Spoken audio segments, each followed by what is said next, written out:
Oi, tudo bom? Bom dia ou boa tarde, primeiro ano. Espero que vocês estejam bem. Nós estamos agora reunidos aqui para gravar a correção das nossas atividades da semana 5 do PET. O nosso tema é relato de viagem. E eu decidi então gravar esse vídeo para vocês para que possa ser um auxílio no momento em que vocês estiverem fazendo as atividades. São 4 questões nessa semana e algumas delas envolvem uma compreensão, um raciocínio maior. Então, por isso, nós vamos fazer hoje a correção juntos. Combinados? Vamos lá, então. Aqui nós vamos ver o que significa um relato de viagem. Nós já falamos sobre isso no decorrer da semana. Hoje nós vamos focar mais nas atividades. O PET traz para nós um relato de viagem com o tema Como é ser uma viajante negra? Relato e reflexões de Tainá Santos. Essa menina é uma estudante de turismo de uma faculdade, a USP, e ele foi publicado digitalmente, né? Esse relato de viagem foi publicado em um blog que tem aí o conteúdo de turismo responsável. Daí eu vou pedir para que vocês pausem o vídeo e realizem a leitura do relato de viagem completo da Tainá, ok? E nós vamos passar direto para as perguntas para que o vídeo não fique tão longo, tá bom? Então vamos lá, ó. Pergunta 1 diz assim: o relato de viagem faz parte do gênero narrativo. Nós estamos diante de uma narração, ok? Tendo em vista essa afirmação, é correto afirmar que, como no gênero conto, existe nele a presença de um conflito? Justifique sua resposta. Bom, gente, não. Eu deixei aqui registrado para vocês que nem sempre há a presença de um conflito num relato de viagem. Isso porque, imagine aí que, primeiro, ele não é um texto que seja ficcional. Ele não é de ficções. O relato de viagem é um texto que aborda acontecimentos reais. Então, pode ser que no relato de viagem tenha o conflito, que é aquele ápice, aquele ponto máximo do texto, onde nada pode ficar pior dali para frente e a pessoa vai trabalhar para solucionar o problema. Pode ser que tenha, se algo estiver dando errado. Imagine, por exemplo, que o avião caiu. Imagine que o carro quebrou, né? Então, pode ser que sim, tenha um conflito, mas não é sempre, não é sempre.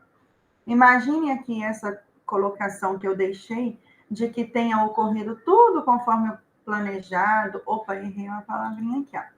De que todas as experiências foram finalizadas da forma que ela já esperava. Então, não haveria conflito, somente ela iria narrar o que aconteceu, né? Número 2 pergunta assim: observe as formas verbais presentes no relato de viagem em análise. Letra A.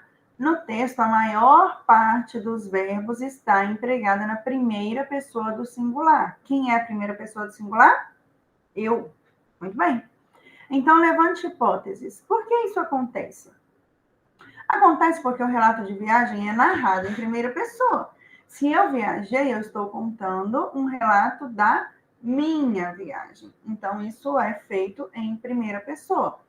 Tudo é narrado a partir da perspectiva desse narrador personagem. Então, ele vai contar, se no caso fosse eu que estivesse viajando, e olha que eu estou com vontade, hein? Ele contaria na minha viagem, ou seja, são experiências que aconteceu com a própria pessoa. Por isso, em primeira pessoa. Letra B pergunta: as ações e os fatos apresentados no relato lido localizam majoritariamente em qual momento do tempo? Justifique sua resposta com base nos exemplos do texto. Aqui é tempo verbal, gente. Está lá no passado, está no presente ou está no futuro? Não é o relato de uma viagem que já aconteceu? Então, em qual tempo verbal que isso está? Obviamente, no pretérito. Pretérito é passado, ok? Tanto que eu deixei aqui, ó, a pergunta pede aí para justificar com um pedacinho do texto, né? Eu deixei aqui, ó.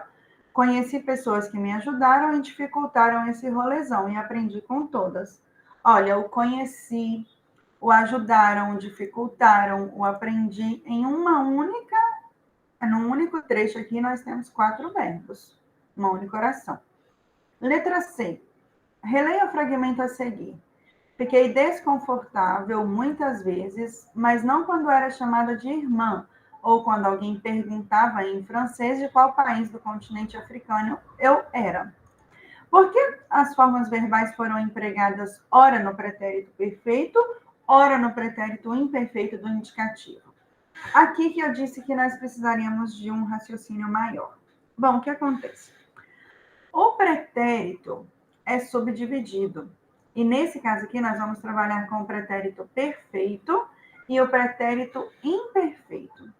O que acontece? O pretérito perfeito é aquele tipo de verbo no passado que te diz o que aconteceu e acabou. Por exemplo, hoje de manhã eu tomei café. Pronto, a ação acabou, você tomou seu café, pronto, acabou. Isso é pretérito perfeito. Ok, entendido. Pretérito imperfeito é aquela situação em que a ação não terminou, você ainda estava vivendo. Por exemplo, se eu digo assim, ó, hoje de manhã, enquanto eu tomava café, li um texto bíblico. Então, enquanto eu tomava café, olha a ação acontecendo, ela não acabou, certo? Enquanto eu tomava café, eu li um texto. Então, essa é a diferença do pretérito perfeito para o pretérito imperfeito. Assim, então, nós podemos responder, ó, o pretérito perfeito no verbo fiquei foi usado para marcar um acontecimento que sucedeu e teve fim, não se prolongando, acabou, eu tomei café. Já o pretérito imperfeito aparece quando a intenção é relatar fatos que se sucederam de forma repetida, de forma constante, ou que ainda não acabou. Nesse caso aqui do relato de viagem da Tainá, está presente no perguntava, no era, ok? Sendo assim, podemos passar para a questão 3, que diz assim, ó. Ao ler o relato de Tainá Santos, é muito provável que tenha tido a impressão de estar conversando com ela. Por que isso acontece? Exemplifique com trechos do próprio texto. Bom, porque a locutora faz perguntas sobre o conteúdo do seu relato e logo em seguida ela mesma responde, como se ela estivesse ali conversando, tirando dúvidas com o seu leitor, o seu interlocutor. Além disso, a Tainá utiliza uma linguagem mais informal, aquela linguagem que é típica de conversas mesmo, de diálogos. Então, por isso que, vez por outra, lendo esse texto, a gente tem a impressão de estar conversando com a menina, com a Tainá. Agora, a número 4 nos pergunta assim, qual é o objetivo do relato de viagem? Sem mais delongas, sem precisar ler todas as opções incorretas, nós já podemos dizer que o objetivo dele é propor reflexões, explicar, orientar, opinar, influenciar o imaginário coletivo, sempre com base em um episódio de viagem, ok? Então, meninos, essa aqui era a semana 5 do nosso PET. Nós vamos nos ver novamente na semana que vem, provavelmente presencialmente, para os que escolheram essa opção, né? Para realizarmos a última semana do PET 3, que é a semana 6. Combinado? Eu espero que vocês tenham conseguido entender e captar o que é o gênero textual relato de viagem, para que nós possamos, então, dominar mais um gênero. Combinado?